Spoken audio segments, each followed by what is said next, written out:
If you've ever struggled with depression or burnout or any of the symptoms of burnout, which you may not even realize what those symptoms are, today's podcast is for you.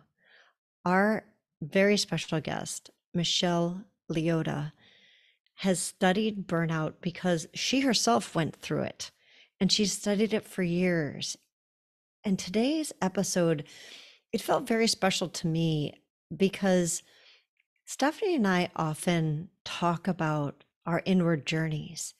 And I know that there's a disconnection sometimes because how do you even get to the inner when you're so overwhelmed with life?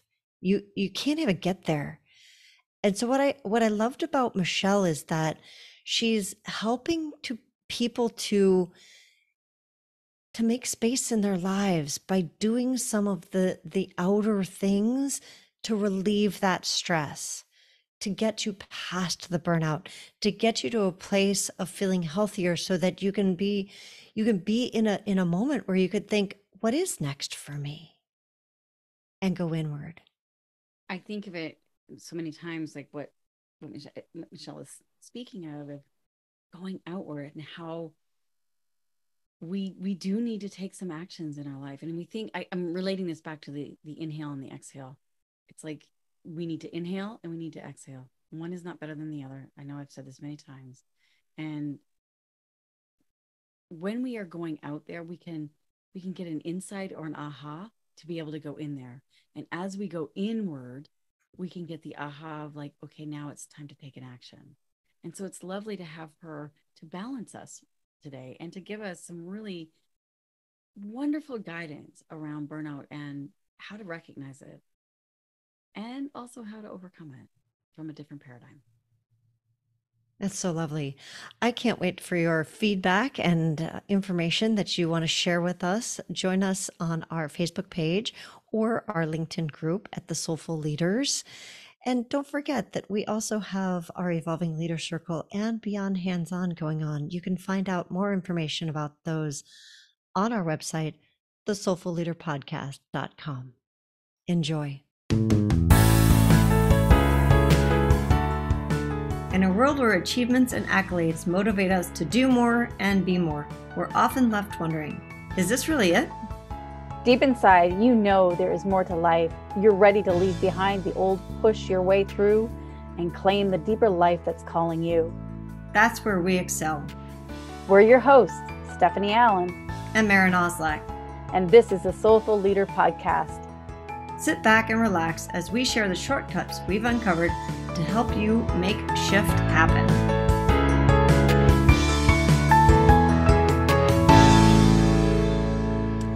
Welcome back to the Soulful Leader Podcast. We're here today with Michelle Leotta, and I had a chance to be interviewed by her for her podcast, She's Got Power.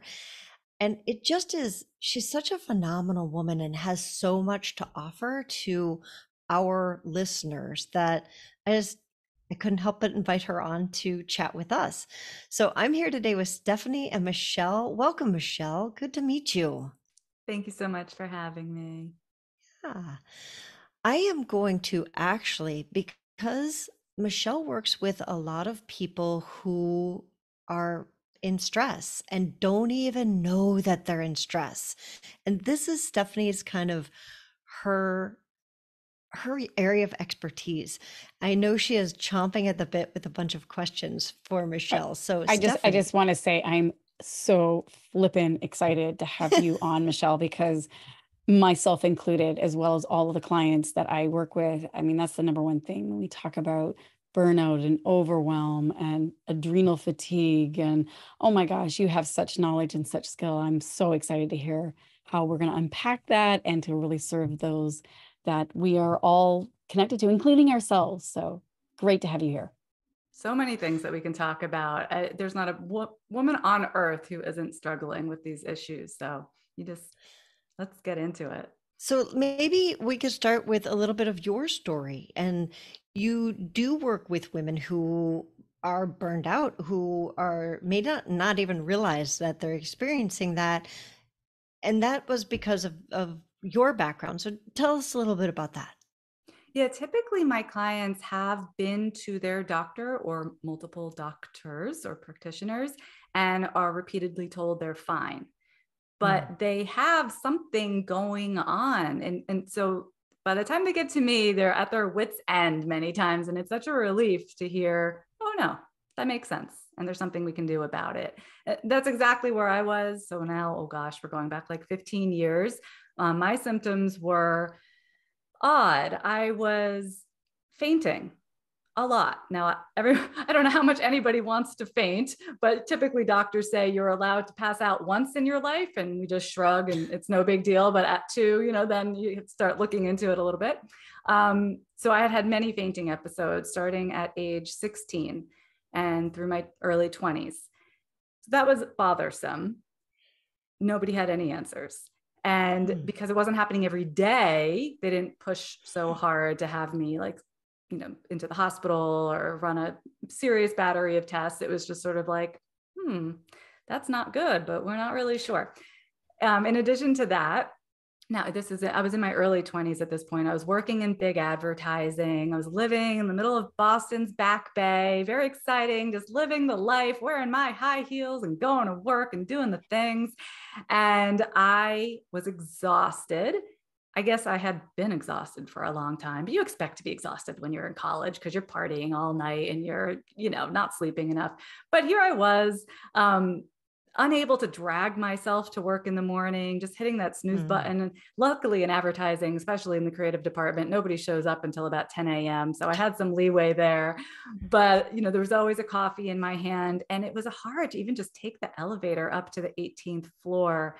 And I thought, this isn't right. So I started to go to my doctor thinking I had mono, actually, because I had mono in college. And I thought, this is the only level of fatigue I have ever felt, was when I was truly sick. And they tested me and it was, you're fine. And they would take my blood pressure, which was always incredibly low, and say, well, it's low, but still okay. All your tests came back fine. So that's where I was too, where I was just like, I need an answer. And maybe my 5th trip to the doctor, about this, somebody looked at me, the nurse, I think at the end, she was cleaning up in the room, and I had just burst into tears. And she said, not necessarily kindly, but she said, have you looked into seeing a therapist? And I was like, I don't know what you mean by that. Like, this is all in my head, or I'm crazy or whatever. But I also was like, okay, because I had no idea what else I was going to do, because none of the avenues were, panning out for me. So that's how my story began, with the fainting episodes, the fatigue. I didn't even mention the dizzy spells, of course, preceding many of the fainting episodes. And a lot of looking back on it, what would have been diagnosed as IBS, but I never even brought that to my doctor because it was just so normal for me to be bloated and in pain and have my stomach making crazy sounds, that I was just like, oh no, I guess that's just me. And I never even brought it up. But in hindsight, what would have been diagnosed as IBS? I was just going to say, like, how much we tolerate the normalcy of uncomfortability. And there's a certain level of uncomfortability of getting outside your comfort zone to grow.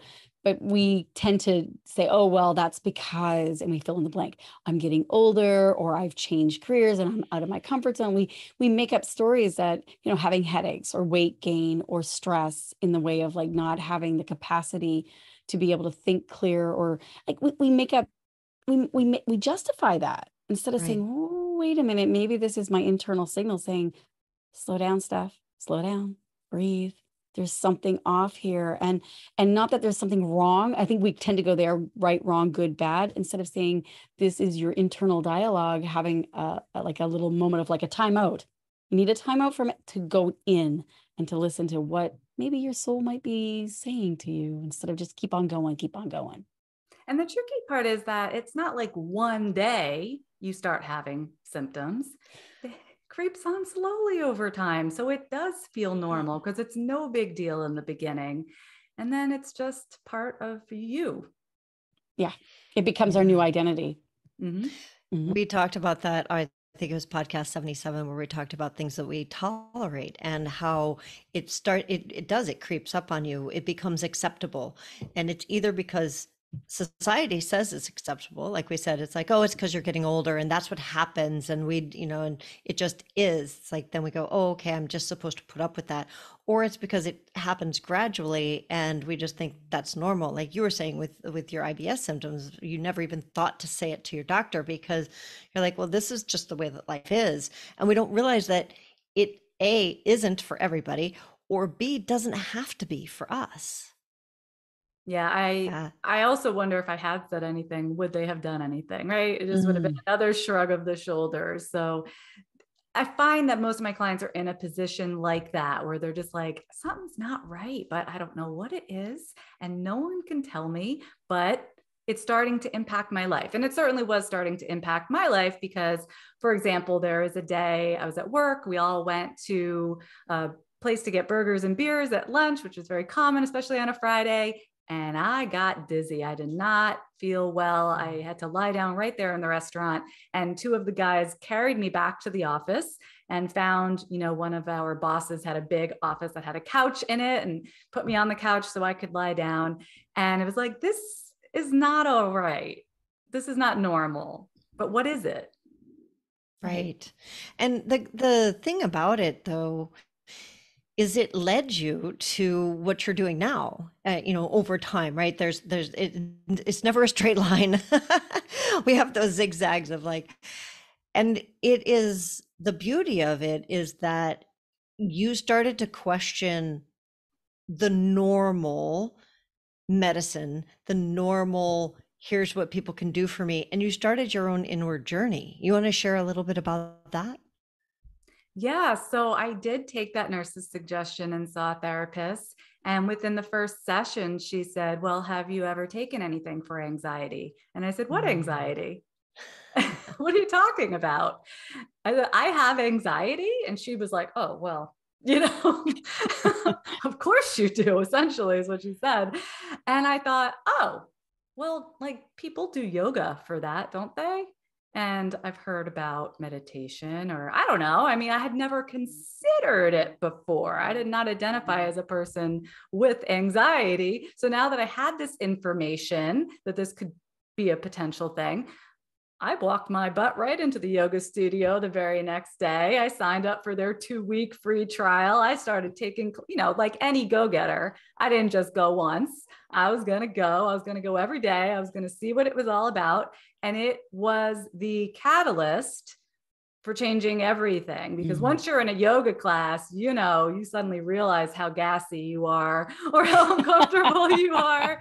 And, so it made me start addressing the digestion issues and made me start addressing like, why can't I just lie here on the mat in Shavasana without freaking out? It really put me face to face with issues that I needed to address. So that started it. Food became the next piece of it because I started thinking about my digestion. And of course, in yoga, you have a lot of vegetarians. My yoga teacher, who still to this day I take class with, at the time he was doing a raw vegan diet, and it's all he talked about. And none of that became the path for me, but it started the conversation in my head. And once I started making some changes, it was just a matter of months before I felt like a new person. Isn't it amazing how much two things. One, how much, again, going back to what we tolerate. And then when we say, yes, I'm ready. And then all of a sudden everything downloads for us as the options and things start to happen. But how the outside world, can either inform it and help it or actually hinder it, like that we have found. I find it fascinating. And that process of wanting to unfold, who am I? Why am I here? What is this about? And like you said, lying in stillness in Shavasana. Oh, I cannot tell you. I said this the other day because I also teach yoga. I said, you realize that the first 45 to 50 minutes of our hour and 15-minute class is really about helping yourself to just discharge, so that the real yoga happens when you're on the mat in Shavasana, when you're still. That's actually yoga. And how many people get up and go, looking at their watch, gotta go, gonna be late for my next meeting. And it's like, you're missing it. And it's so uncomfortable, isn't it, Michelle? Like to listen to, I call it the itty bitty shitty committee, listen to all that stuff that we've been so good or not so good at suppressing and putting aside, that's actually what's contributing to the IBS, to the anxiety, to the fainting, to all of the external symptoms. And it's like, what is it? What was it? I'm curious. What was it that finally said, because you're a go-getter, and thank goodness you are. Many people don't necessarily have that go-getterness, that's a word, but that willingness to change. What was it in you that said enough? Like, what was your rock bottom? What was the enoughness that you said, that's it. I got to make this change? I mean, that episode in the doctor's office for me felt like my rock bottom, because there were no other options. It was like, I can't live like this. This is actually dangerous. My mother, of course, where did I get my anxiety from? She would say things like, what if you pass out while you're driving? And oh my God, what if I pass out when I'm driving or when I'm crossing the street? And, I had passed out in the subway many times. There was this risk. I was just a walking risk. And so anyway, that was really it, where I was like, I have to figure something out. So as soon as and this happens with healing, I find once you get a thread in your hand, between your two fingers, you get a thread of what it might be, what might help. And you pull that thread, it starts to lead you somewhere. And it's not necessarily going to go straight to the answer. But I found if I found one person who could suggest I had anxiety, okay, now I found a yoga teacher who was talking to me about food. And I had someone actually came up to me at some point in my first year of doing yoga at the studio and started talking about they had gone to the Institute for Integrative Nutrition and this idea of health coaching. And I was just like, well, what's that all about? That's weird, because I worked in corporate America. I never heard of such a thing. That sounded crazy to me, but now I was meeting all these different people. And it was just like one clue led to the next, it led to the next. So I think the universe is ready to give you what you're open for, and it's just a matter of not getting discouraged if it doesn't lead you there directly. I was going to say too, it also sounds like you have a great passion and curiosity for growth as well, which kind of fed your soul to keep searching, keep questing. It was so interesting. Like even my first yoga class, I was always someone who I danced. I was a competitive dancer when I was in, I guess, grade school and junior high. I always liked, learning. I was a very good student. I'm always trying to do more, trying to do better. And anyway, I was pretty fit. I was always someone who went to the gym. But when I went to that first yoga class and I could not do a chaturanga, I'm like, are you kidding me? I'm supposed to do what now? I was up for the challenge. What do you mean I can't hold myself in this position? That's crazy. So I wanted to break through that next barrier, whatever it was. Cool. I love, and I want to go back to the fact that it's not a direct route, and that is a place where we often get discouraged. I know for myself, I had some breathing issues that I got to the point where it's like, I don't know where else to turn. And I had been in pulling on those threads, right? And, like each one would lead me to something else. It led me to something else. And my final thread was the place I got led made it worse. And it got so bad that I had to turn inward and I had to do the inner work, and it shifted it. And so it took me 6 years to do that. And oftentimes we assume that there's this, once I have the answer, it'll get better instantly. And there's a both and with that you had mentioned it, you started to feel better instantly. And yet there was still more to the journey, right? I got led to the yoga studio, which led me to the nutrition, which led me to this, which, and if we keep following that, there always is an answer, and we need to stay in the curiosity to keep going and not be like, well, I did all the stuff. What's wrong? And going back to, what you said, Stephanie, earlier, of like going to that right, wrong, good, bad, like I must have done something wrong. I'm So as you were processing through your journey, what are the things that you now take into working with your clients and helping them along those lines? the biggest thing is that there's no one answer. There's no one pill. It wasn't just yoga. In fact, these days I don't actually practice yoga that much anymore. I did for a long time. I went macrobiotic for a while. I was vegan for a long time. I tried all different types of approaches to diet.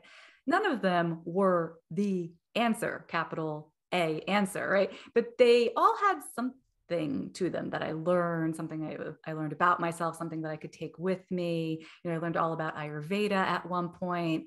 I'm not eating according to Ayurvedic principles these days, but some of those things stuck with me. So in short, we need to try different avenues. And when we're talking about burnout and chronic stress, we're talking about an overactive stress response. Your stress response system in your body, which is like your immune system, it's your stress response system. It's turned on, it's stuck in the on position. What can we do to turn it off so you're not always in fight or flight mode? So that might have something to do with what you're eating, and often that can make a big difference. It might have something to do with the way you're moving or if you're moving, right? And that can make a big difference. It might have to do with relationships, boundaries, spirituality. It may have to do with how are you spending 40 hours a week in your career and how are you feeling about that? So it's so interesting to me because no client has the same exact journey. Some people really, really have to address one of those areas. And for someone else, it's not that big of a deal, but I touch on all of them because I don't think you're going to get anywhere simply by going vegan, for example. That's not the answer for every single person on the planet. Yeah, I mean, I wish that'd be a lot easier. And I love that because I think so often we do think that there's an answer. There's an answer, and well, this was the answer for so and so, so it must be my answer. And this was the answer for so and so. Or there's one way only. There's many roads to Rome, right? Right. And you run into that a lot in the health and wellness space. Well, I lost 50 pounds doing the keto diet. So now you have to do the keto diet, so that you can have that same result. And I like to debunk all of the different dietary theories out there because I have tried so many of them. In fact, many years ago, I remember I wrote a blog post that was like, here's what all the dietary theories have in common. They're basically all saying, eat real food. Don't eat so much sugar, don't eat so many preservatives, have more vegetables. It's all very, very basic, and it doesn't matter if you're doing keto or vegan or anything in between. Would you also say it's consciousness, if like just being conscious of what you are choosing and why? Very much. Because as soon as someone becomes conscious and even considers reading an ingredient label, for example, and comparing it to another one, any human brain is going to go, oh, well, why don't I just choose that? You just need to wake up to it. Well, and it's our human brains that will choose that, our highest interest, and then it's our comfort zone and our fear and everything else that says, yeah, but give me the sugar. Right? Well, that part that wants the quick fix. Like, I'm so tired of feeling this way. It's been so long. Can I just get the quick fix? I just want to feel better now. Yeah. And maybe even say something about that, Michelle, is like, like what can, like when we are feeling that way, when we're feeling defeated or stuck or limited in our life, what is something that we can do to make that shift internally and externally? Yeah. I mean, it reminds me of like a growth mindset versus a fixed mindset. This is the difficult part because if someone is in a fixed mindset and they've taken on their problems or their diagnoses as their what's the word? Not personality, identity. Identity. Yes. Thank you.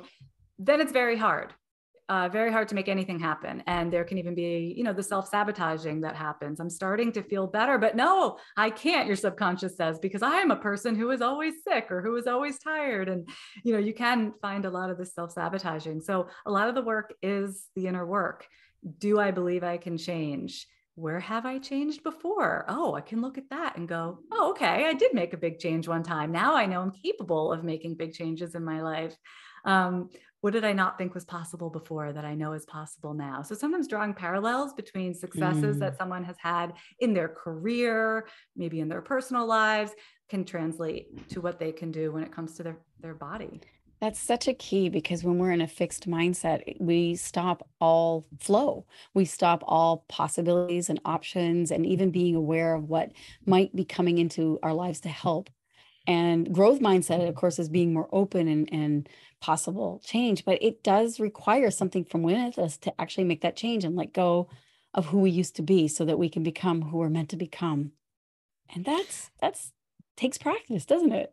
It I does. think I that, have to thank my mom for this, because even in business, so now I've been in my own business for 13 years, and I don't know, I just go out there and do the thing. And sometimes it fails and sometimes it succeeds wildly and sometimes it's super embarrassing.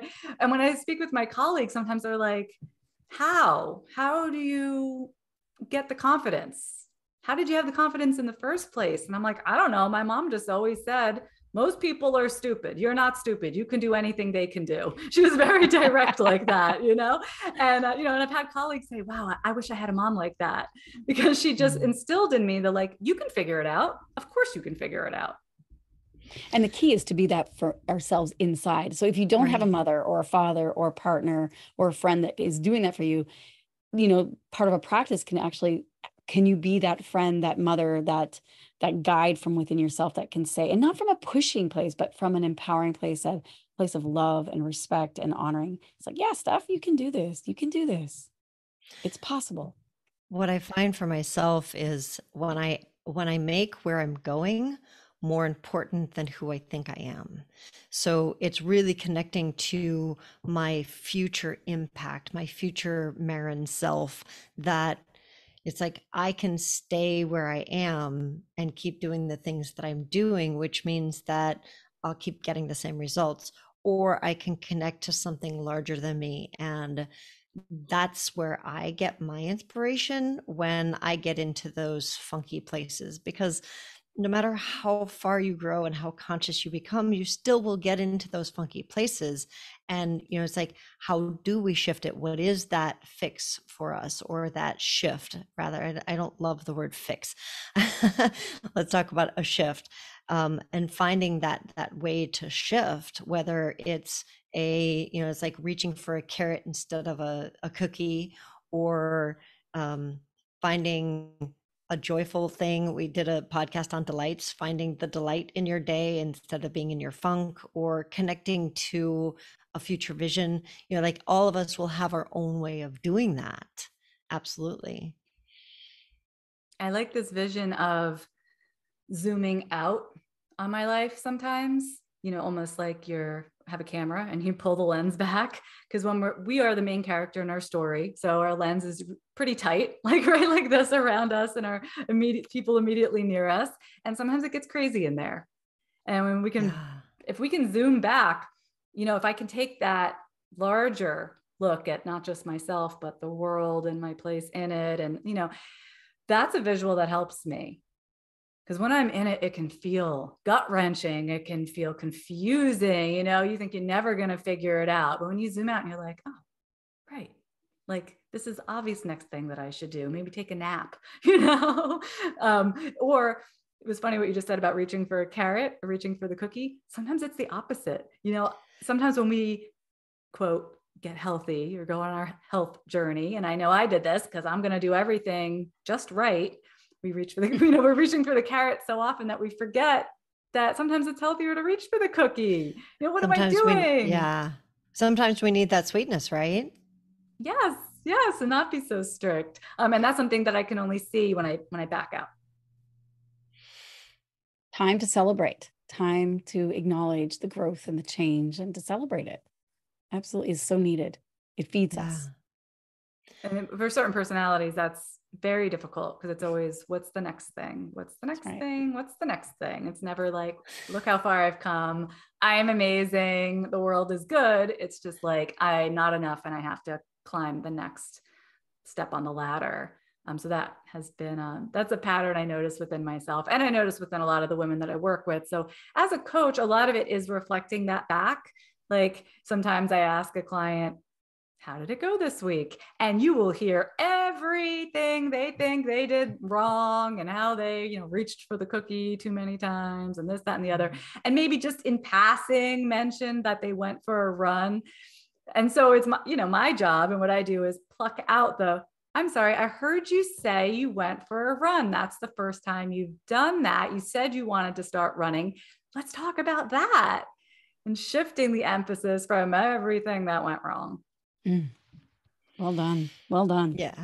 Finding like you just said, Stephanie, finding the places to celebrate. And I agree that there, I think a lot of our clients or a lot of our listeners can relate to this of there's that certain mindset of the go-getter. And part of what we were taught is the way we keep going is by recognizing all the things we're not doing well enough so that we keep going. And there's other motivators. There is the motivation. There can be motivation in finding all the things I'm doing well. And for me, like I said, connecting to that future vision of and I can say that I'm doing this well. And that doesn't mean that I'll just sit here. I can also want more. And that's both are okay. And maybe there's something that I'm not doing well, and I can go, maybe I can put that down. Maybe that's not where it's flowing for me. And that's all right. And I could double down on the stuff that is going well. This has been, especially in running my own business, a lesson in how to find the path, because it's not just laid out for you. It's not like, here's step number 1, here's step number 2. When you have to figure life out for yourself, I find that's very helpful, like to consciously choose where is the energy flowing and let me put more of it there. Let me let go of that other thing I thought I was supposed to do. That's great. Yeah, we do. We talk about flow a lot. So I love that. I think that our listeners will really relate to that of like, oh yeah, there's a good reminder. Where am I in flow? And where am I stepping in my own way and doing the things that somebody else could be doing that I keep doing, thinking that I have to do them, and they're not in my flow. So I get myself into that stuck spot.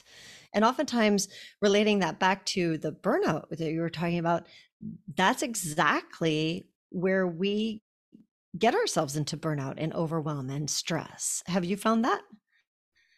Very much so. And I think that there's different ways to define burnout. Many of us, and myself included, we don't realize it until we are in tears or we are flat on our back and we're being wheeled into the hospital, right? Like that's that really rock bottom moment.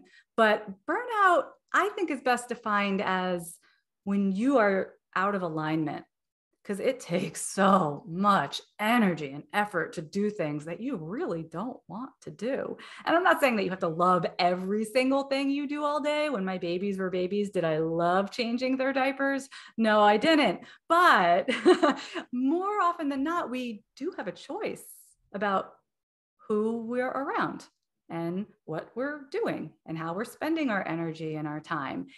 But if we don't exercise that choice, we find ourselves in jobs that we are like diametrically opposed to doing. Like when I was learning more about nutrition, and I did eventually enroll at the Institute for Integrative Nutrition and became a health coach, but I was still working in advertising.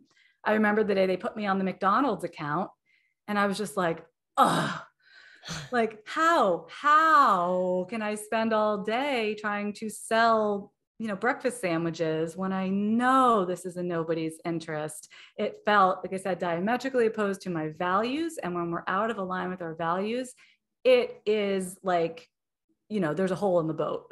All the water is just going to be flooding. It was very, very hard to survive that. And I knew that I needed to get out. Do you think that that's why most women are get chronically stressed and burned out, is because they are somewhere disconnected from not even knowing what their values are or what their gifts or strengths or flow might be? Yes. And from thinking that they just have to, I just have to do this. I just have to do all the grocery shopping and all the cooking and all the childcare. And I have to get ahead at work at the same time. And it's a real lack of boundaries when, we feel like we have to play all the roles, and society is set up like this. It's not one individual's fault, but I was just going to say, like, how do you think that it became that way, and how do we how do we shift it? How do we move away from that? I have to. Yeah, this is interesting. I mean, I think we could talk about it on like a larger societal scale, like we need affordable childcare. Boom, done, right? We need equal pay for equal work. And this is just like the basics because women are just stretched to the gills in too many ways. It's a losing situation. But I would challenge all of us and all your listeners to say no to something and say no without an explanation. It just sounds like this. No, that doesn't work for me. I love that. Wait, say it again in case we missed it. No, I'm sorry. That doesn't work for me. No, that won't work for me this week. Yeah, no Perfect. excuse, no explanation. It just, no. No, that's not something I am prioritizing right now. I've heard that one. I really like that one a lot. And not back it up with any explanation. This can be really powerful. It could be a really small thing too. You know, it could be anything. It's just, no, I'm not going to be bringing my son to that birthday party because I don't want to. You know, I say this a lot with clients too, because I said, you know, own it. Like in the way of like, you don't need to justify. You can say no. So here's an example. Most people say, oh, I don't have money, or I don't have time, or I don't have energy.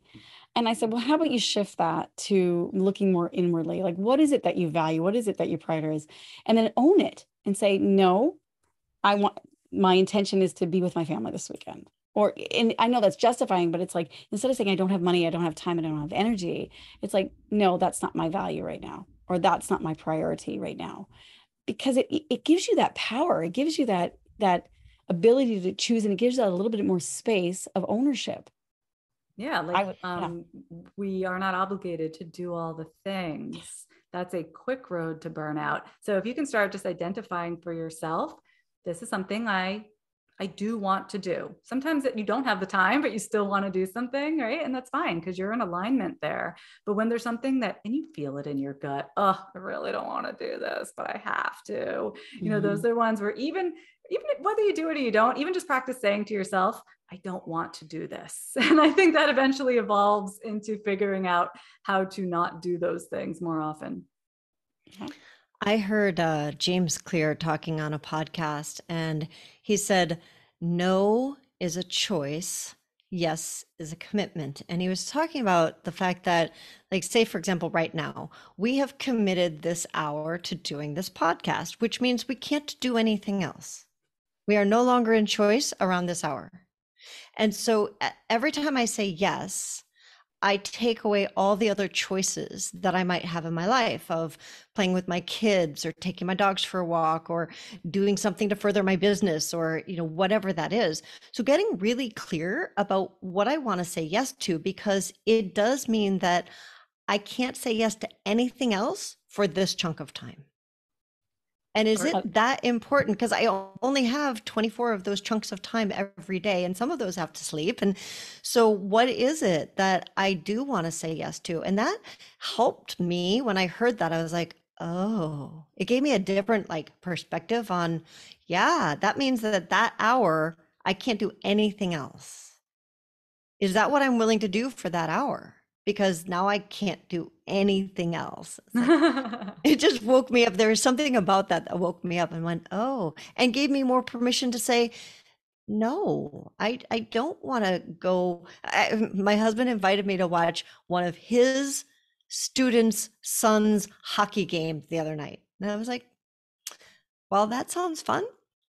No, thank you. Yeah, no, it's like, yeah, I just, you know, it's like not my priority. Those hours, I won't get them back.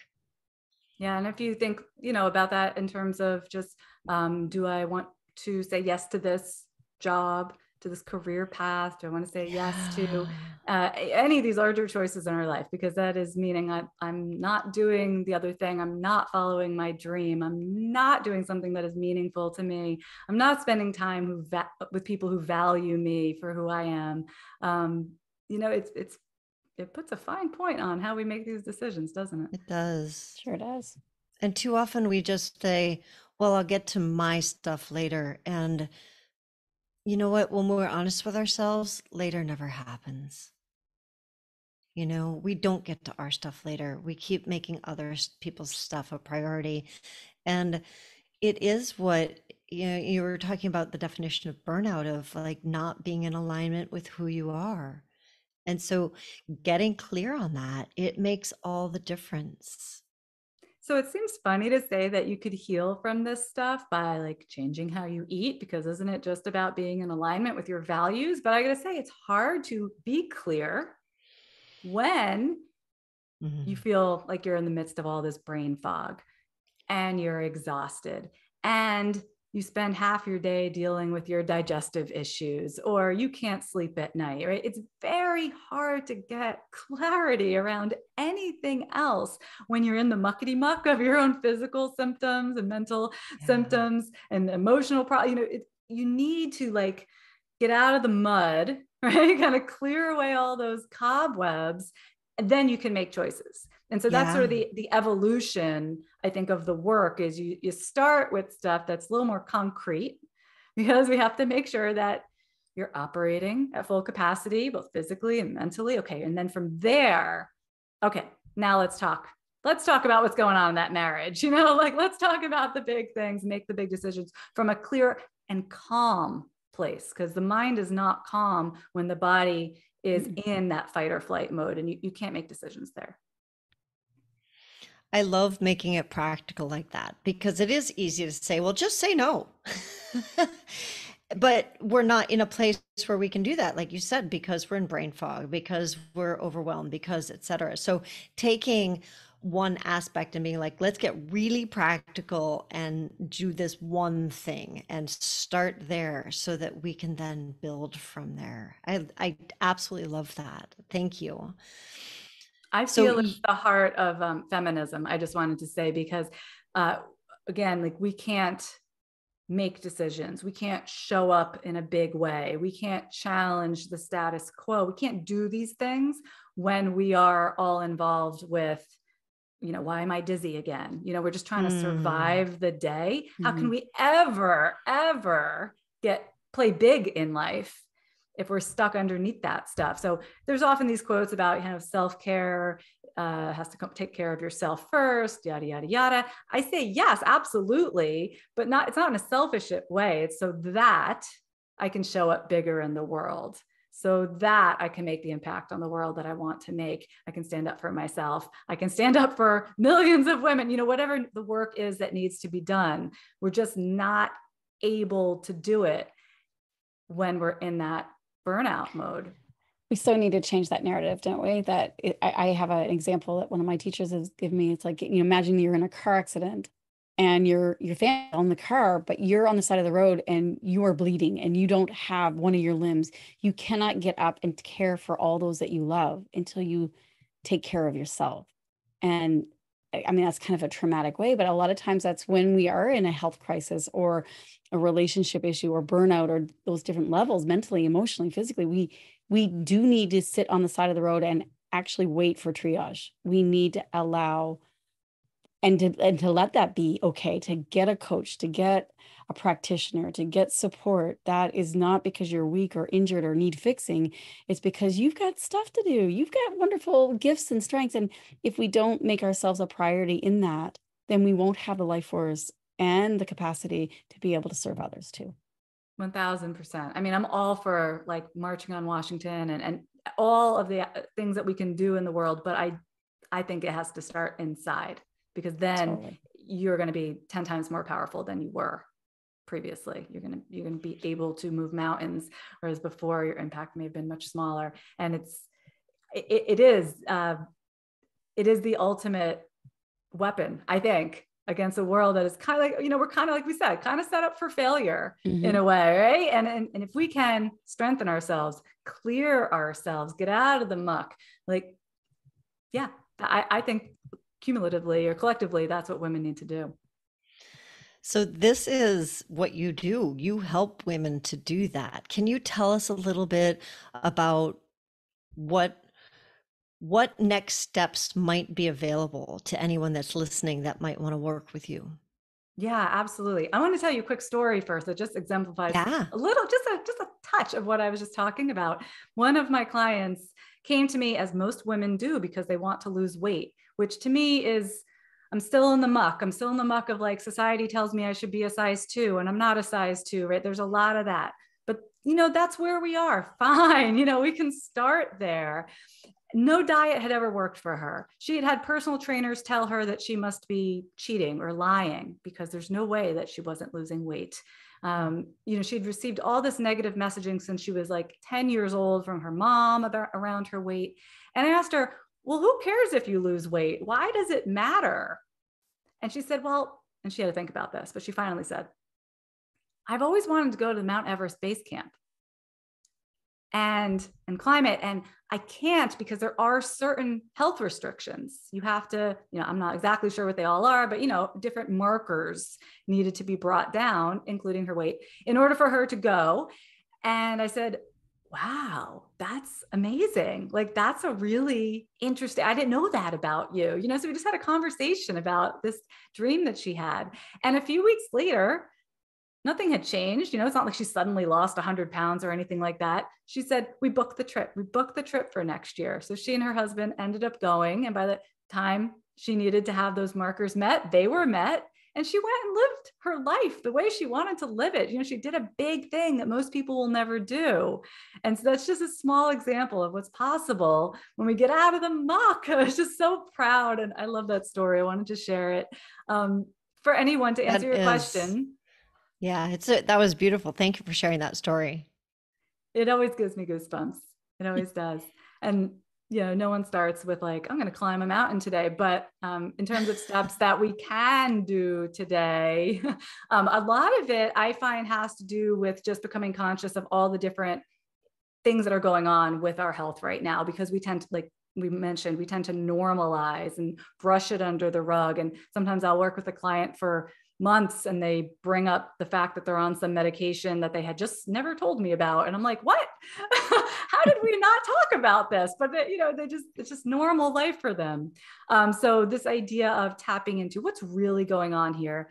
And I have a free, it's like a symptom checker. I call it a stress assessment on my website. It's at shesgotpower.com/free.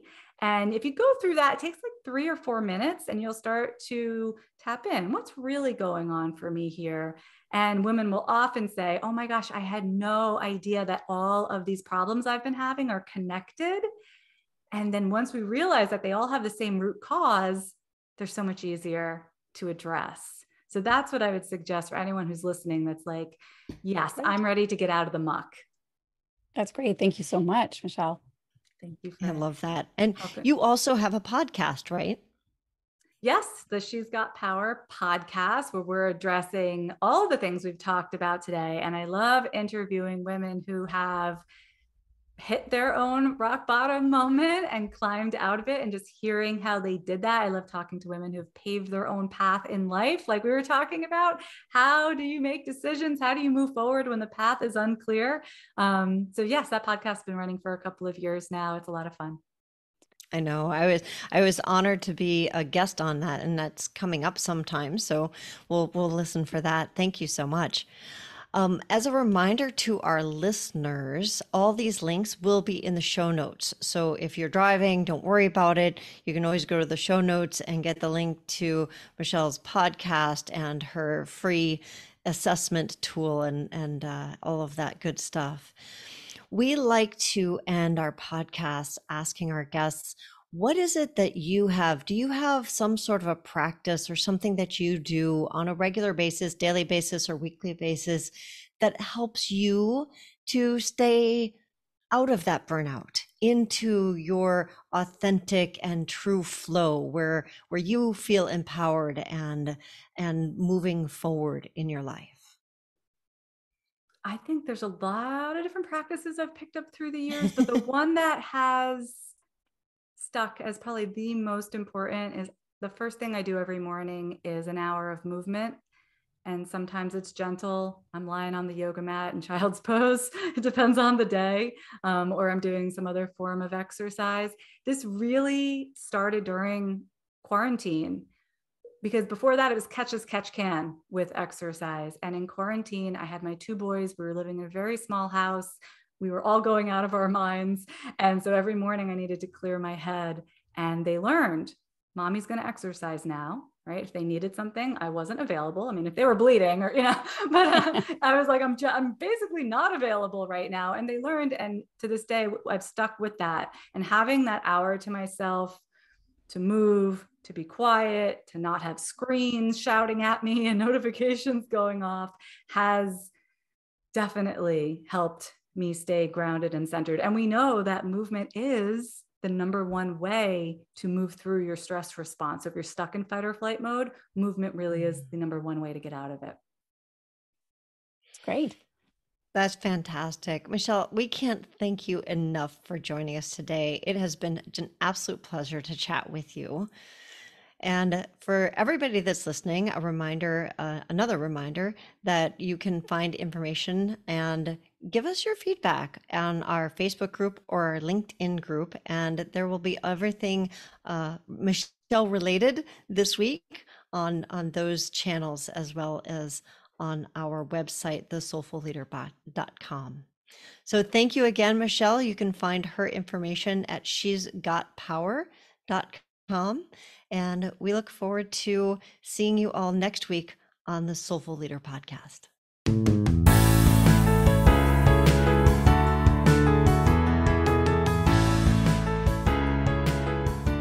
And that wraps up another episode of the Soulful Leader podcast with your hosts, Stephanie Allen and Maren Oslack.